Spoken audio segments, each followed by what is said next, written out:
New Year. Happy New Year, Pao Happy Shishik. New Year's Eve DJ show at staff, the hotel. Um, it's Edwin found us to DJ. So Yeah, let's talk about so awesome, so great. I mean, like, mind blowing, brains exploded. Right. How do you feel? About tonight? Yeah. Yeah, I feel pretty good. I'm excited about 2016. Lots of changes Right, going to that's happen. right. Yeah. So, Paul's gonna be more handsome than 2015 yeah. in 2016. I hope so. More handsome. Yes. We'll Yes, definitely. So maybe Edwin talk a bit about Baitong. Yeah. So, Or keep what do you want me to talk about? So what's the idea behind Baitong? It's like online music magazine, right? Yeah. Okay, so How does it start? So it started because we thought there was a lack of kind of media supporting a lot of like indie acts from Hong Kong, Taiwan, and the mainland. So we started that because I grew up reading a lot of like reviews and music media, but I found that while I was like Hong Kong, it seemed like there was like this gap and it was non-existent. So I just felt like really mad. So I started this platform, and we've been doing it for a while now.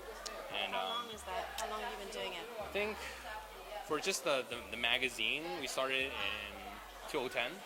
Yeah, so around like 5 years now. And it's mostly about spreading news about when events are happening, music is going on, or Yeah, is it pretty about much. It was more about like critiquing? promoting a lot of local talent in Hong Kong, Taiwan, and the mainland, because basically you would see like media covering music talents like really ad hoc, really random. Like there wouldn't be a consistent source that you could go to just learn about good music in the city or what's good, what's bad. Like there just wasn't like that voice. So we wanted to create something where people could find this information. And would you say that the music scene has been growing, or what's happening in Hong Kong?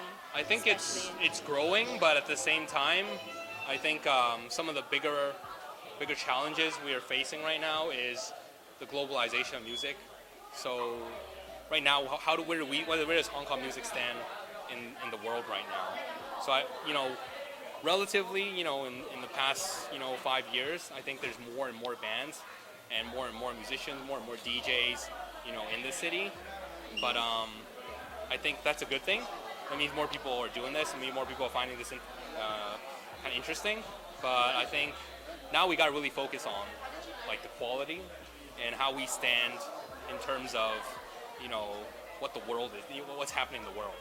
So, because I think like Hong Kong, like a lot of the main players, like their music is good, but sometimes it's kind of like 5 or 10 years behind what's really going on in like the world.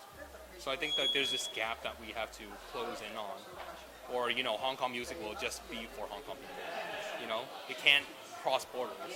Whereas like if you have like a band in Japan, like let's say for example like Toe, people like they started off, not a lot of people like in the States knew them, or not even a lot of people in Hong Kong knew them, but because of the quality and organizers bringing them here, each year you just see more and more people listening to them.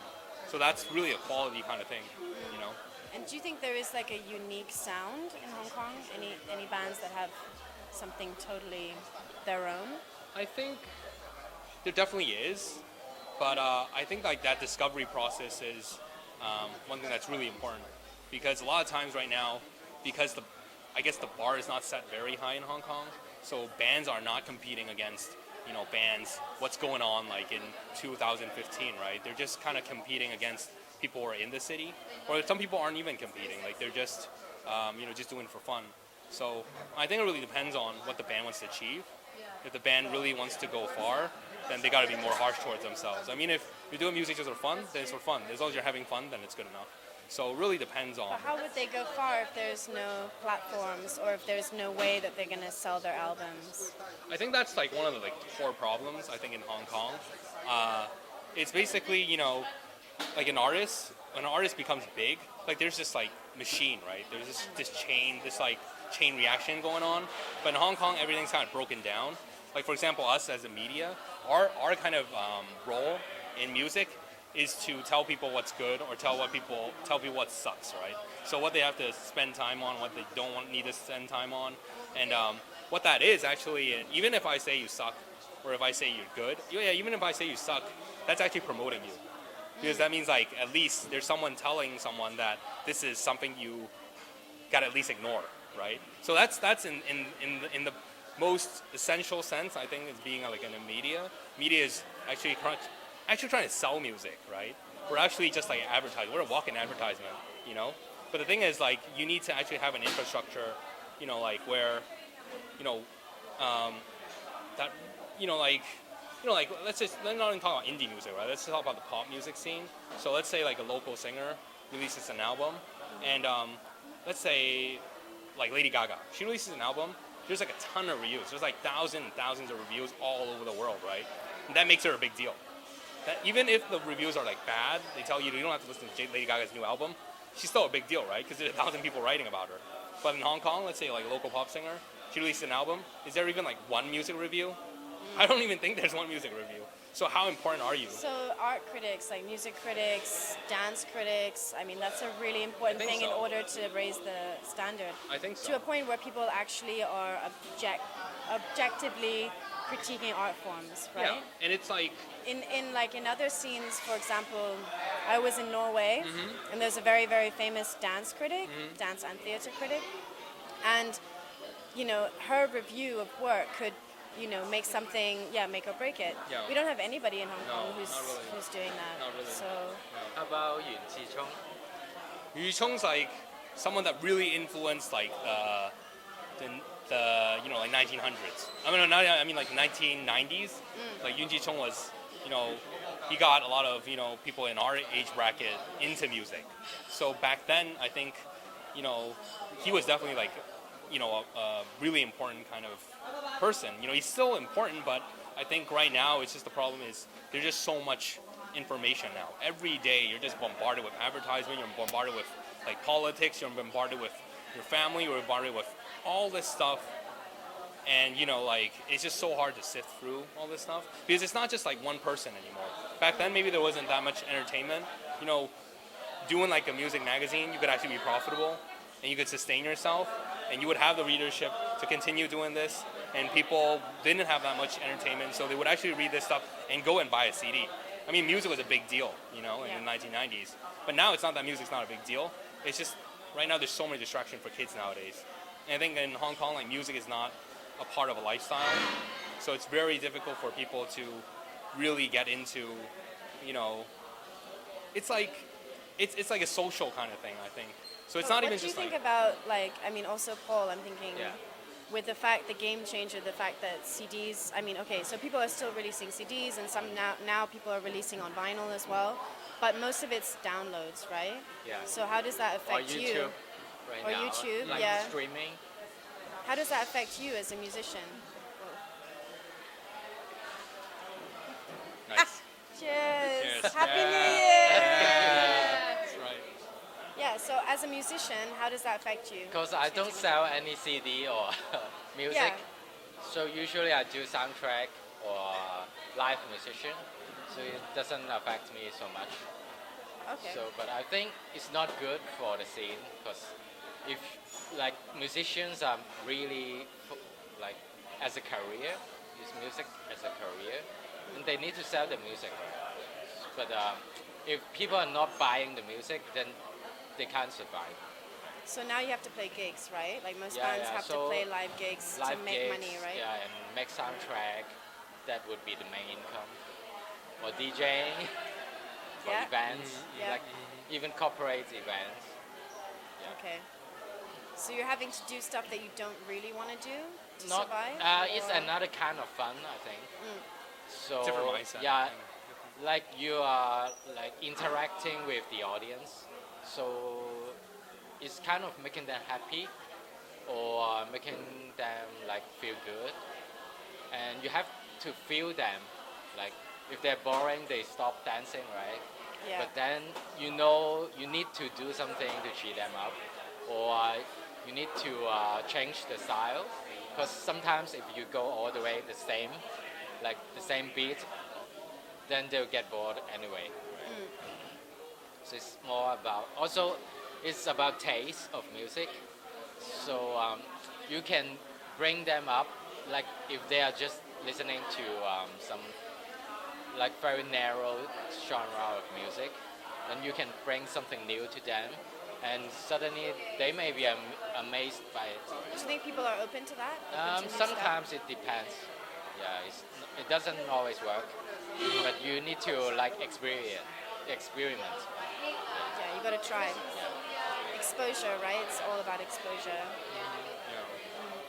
So, yeah. How about Rachel? Rachel is another like founder and partner of Python. I joined pretty late. I joined and when did I join? 2010?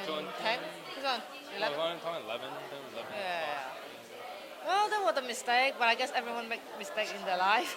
You're just trying to make it right. No, I'm just So kidding. you're I'm like just kidding. kind of writer. Yeah, I was working as a writer for a magazine before. That's it. I freelanced for them. I was working for another magazine before. And then music, film, theater, culture stuff. And then I switched to a corporate communication job. It was really boring, so I got plenty of time. And then I met Edwin, and he was doing this Python website. So I was like, yeah, sure, I want to join and continue writing about like Hong Kong bands and indie music, and that's how I started, how I joined Python. Yeah. You got like great passion on music, so you like usually Yeah. listening or go to live skates or you play any Both. music instruments. I don't have talents for playing instrument. I mean, my legs and my hand can't coordinate very well, but I like listening to music and I like going to gigs. And I think music, as in other art form like film or theater or anything, they can change people's perspective on a lot of things, and that's a good thing to do. So that's why I got into the media. Are you into? I used to like a cantopop singer, a cantopop band called 達明一派, Tat Ming Pair, and they write a lot about social issues, gender issue, a lot of different things, very different from mainstream pop songs. So that got me into a lot of different things as well. So, and then I start listening to like Britpop and jazz, electronic music, and many different things. Yeah. So what's your favorite band at the moment in Hong Kong? In Hong Kong. Wow, I like Ayam I always like Ayam, but they don't play a lot of gigs and release album anymore. And right now I quite like Modern Children, indie pop post rock band, and I like Live Was All Silence a lot as well. Yep. How about you? What kind of music do you like? Or Hong Kong indie bands? Have you met any of them? How she shake? Indie bands. I have a lot of friends who play music in different bands. I don't know. I can't say what. I mean, I feel like I'm not going to enough live gigs. I'm still buying CDs, so I think most of my music experiences are at home, like alone. But I definitely think that the quality has improved. Yeah. Like also with the fact that there's a lot more music festivals now, not just Clock and Flap, but there's also, for example, this last summer there was Open Sesame, right, which was mostly promoting Hong Kong bands, and Secret Island, which it's also okay. But it seems like there's more and more venues, and people are more and more into the idea of going to a festival and the whole culture around a music festival, which I know from Europe, and it seems like that's finally taken root in Hong Kong. Oh, actually, where are you from? I'm from Denmark. Okay. Yeah, but I grew up in Hong Kong, so I've been here 25 years. Yeah. So, or maybe like talk about last month we got an art festival in Changzhou. Yeah, we did. What's the name of it? So Guest Host Ghost. It was the first art festival on Chongqiao, which is where I live, and most of us that were organizing it all live on Chengjiao. So the idea was mostly to promote Chongqiao artists. There's a lot of artists living there, all kinds, like visual artists, but also musicians, dancers, and so on. So the idea was like, how can we share these people's work? Most of the time they're at home, they're kind of, maybe they're not even showing their work in galleries, but they're still making work, and a lot of it's pretty exciting. So we wanted to do a festival where instead of art spaces, it would be all non-art spaces, so private homes, an abandoned school, studios, shops, also just on the street, and so on. So the idea was, how could you have a small festival that approached seeing art in a totally different way, engaging with art in a different way. So as soon as you walk into someone's home, you're already in a different state, because you've been allowed to go into someone's space with their things, with their valuables. That trust, I think, is very special. And so the way that you engage with artwork in that kind of space is also different. And then, so it was just a small project. I was just one of the organizers. And we thought we'd have maybe 10 artists, but at the end we had over 40 artists. And we had, like, in the evening we had a big concert with, musicians from the Philippines and Hong Kong and all around. But there were kind of two other factors we wanted to focus on. One of them is we decided to divide up the artists in Chongqiao artists, Hong Kong artists, and then international artists. And for me, that's a kind of issue, because in Hong Kong, if you're not Chinese, you can never call yourself a Hong Kong artist. Really? It's very difficult. I have a friend who's lived here for 40 years, he's British, and still now when they have exhibitions for Hong Kong artists, they say, well, we can't really include you because, well, you're British, And so, so one of the things was the idea of saying, if you're a Hong Kong artist, it doesn't matter where you're from. The fact is just that you live in Hong Kong and you make work in Hong Kong. And I think Hong Kong really should embrace its multicultural kind of society. I mean, it's really quite amazing that we have we have Filipino culture, Indian culture, all these amazing things which often are not embraced. It's more seen as something, maybe looked down upon, or maybe it's sort of xenophobia, whatever it might be. But I think if Hong Kong wants to be an international city, that's why London is amazing. That's why Paris is amazing. Because they're proud of all these different immigrants that come and live here, and that we can share in the culture together. And then the other thing was, most art festivals or music festivals, you'll have sort of the big headlining acts in massive text. And then as you get less known, your name, like at the bottom, is that big. You got to use a microscope. Exactly. And so we decided for Guest Host Ghost, we wanted all the artists, even though some of them are more well known than others. Some of them have come from abroad. Some of them, their work might be valuable financially to sell, buy, whatever. But for Guest Host Ghost, everyone is the same level. And because I'm a bit tired of the art industry, it gets a little frustrating once in a while. And then the other thing was, rather than going and being like, okay, I have this at this time and I want to see this artist, we made a map. And then on the map, you had to find all the different art locations. So it was also maybe a little bit more of an adventure. Hunt. Yeah, it was an art hunt. But it went really well, and it was a nice feeling. People were engaging with the art purely instinctually, with this idea of community and, just, you see something, do you like it? Not, is this a famous artist? How does it intellectually stimulate you? Whatever, you just engage with something, and then, so I think it was a really great event. We might do it again, might be an annual event, but we don't know yet. Yeah, we'll see. So, how about Edwin? Yeah. Rachel? Yeah. Why do you get so much passion on music?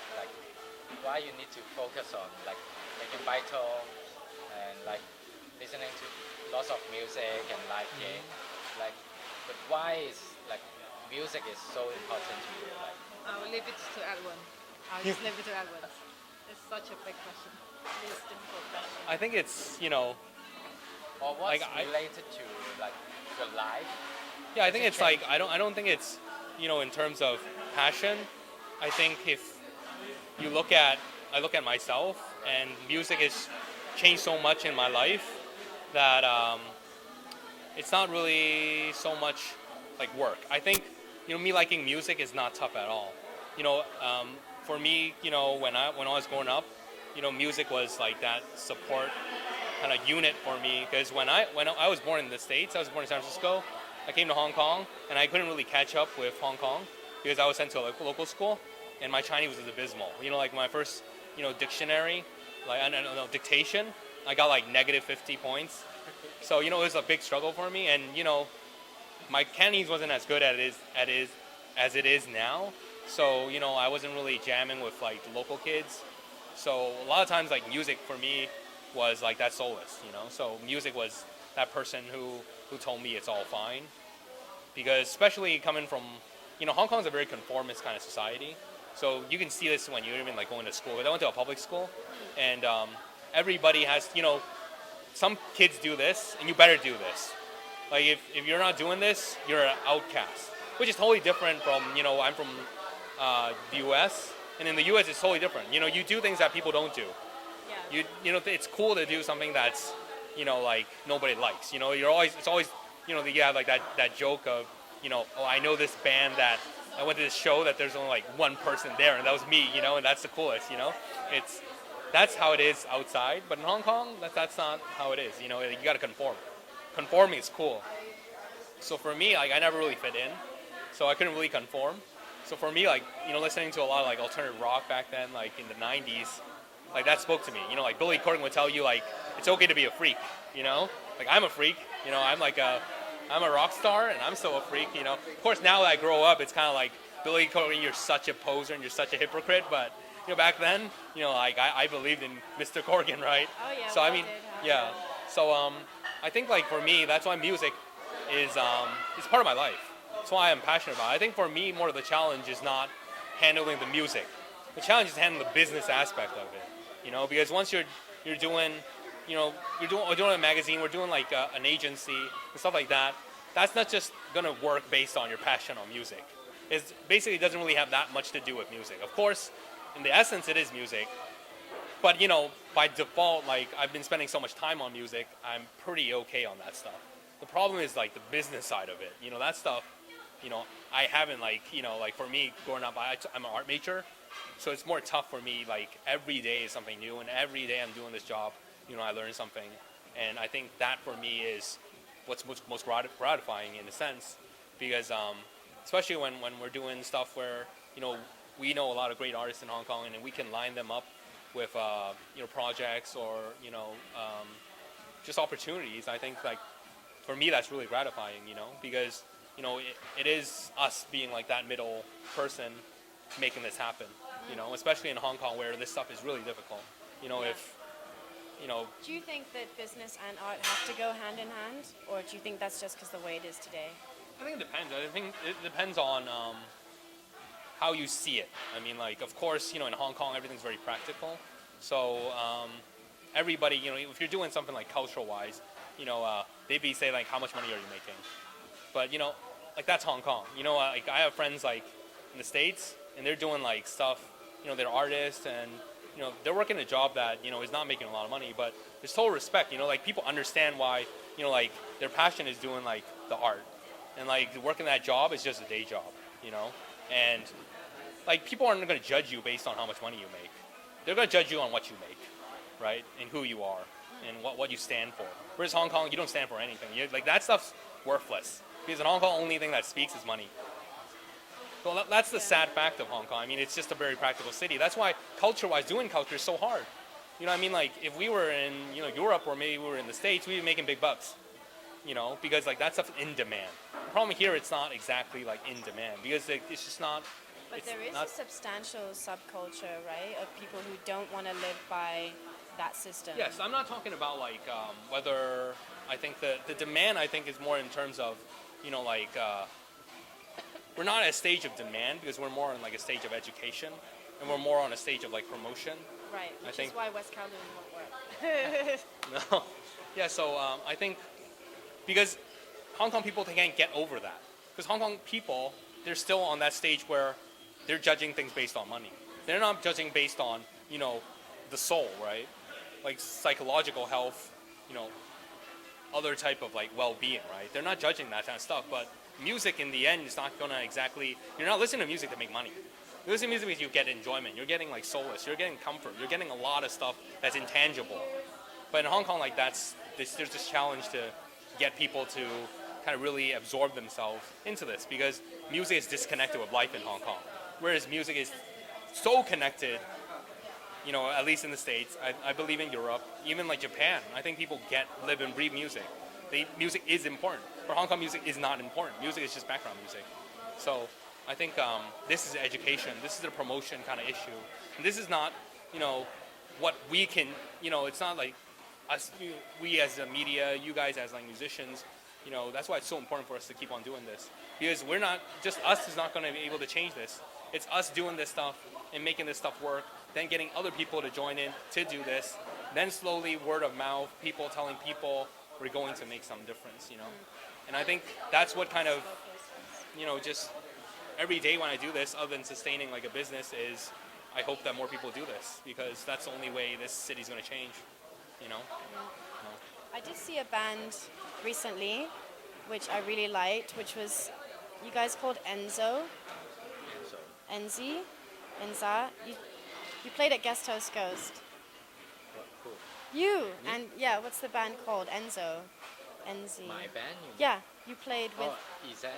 Ezen. Izan. Have you Izan seen is Ezen? actually Have our you seen them? multimedia company.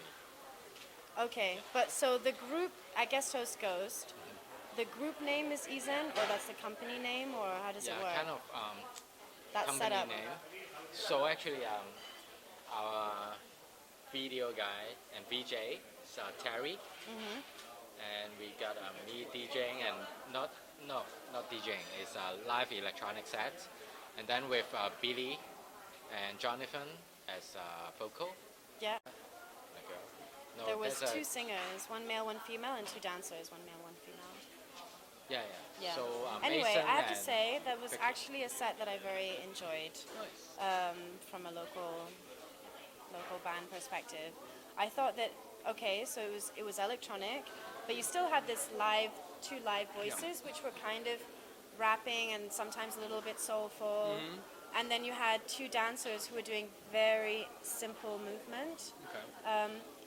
And somehow, even though all these elements are, they work together, and also it's stuff maybe that you hear, this electronic sound, you hear the kind of like rapping, almost hip hop, but almost also something else. Yeah.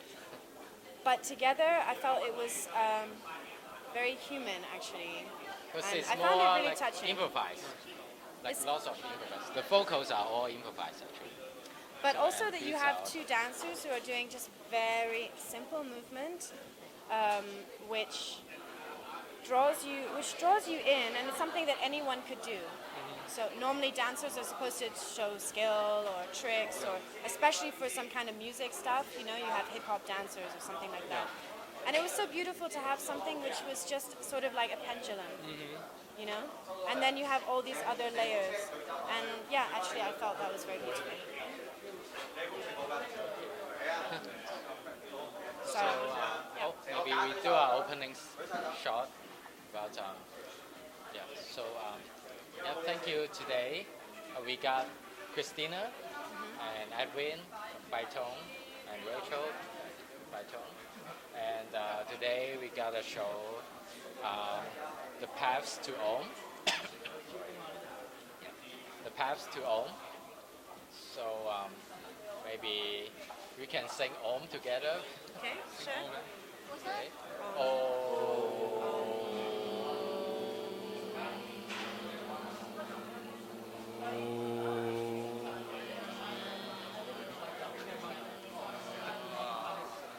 I'm and do more.